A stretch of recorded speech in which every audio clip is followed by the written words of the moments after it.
Are you an empath? I am guessing that if you're on my page and you get this video, that you are an empath. Let me tell you what it is, and it's different than what you've heard so far. Especially since I know the psychology world, I'm a therapist. We've learned empaths and we've defined empaths as so many things. Those definitions usually come from men. Let me tell you, after 15 years of living in the woods, what I think an empath actually is.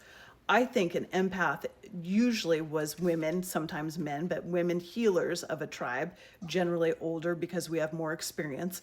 And in those tribes, they would have wanted the matriarchal older woman with our knowledge and experience. We also get smarter and better as we age.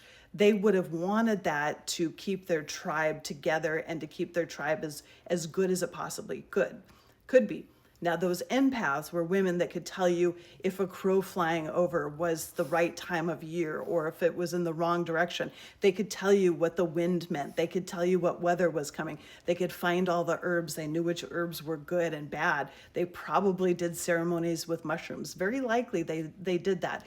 They looked out for the group, could tell when anything was going on as far as that social dynamic. The empaths of the group were really the healers.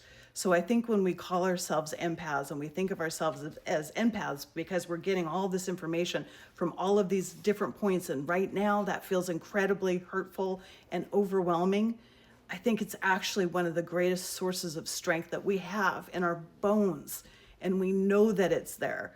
So never think of you being as an empath as something that's being attacked. Think of it as a strength that resides in your bones. We're just in a weird point of history and a point of time that is trying to literally crush older women and older forests. They are literally tearing down old forests, and old women and old forests are connected.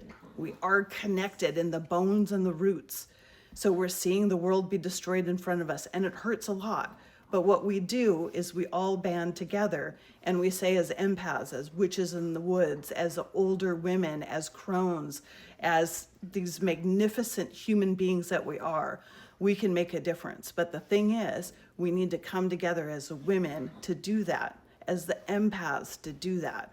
That's what I try and do on my page. That's what I try and do with my retreats.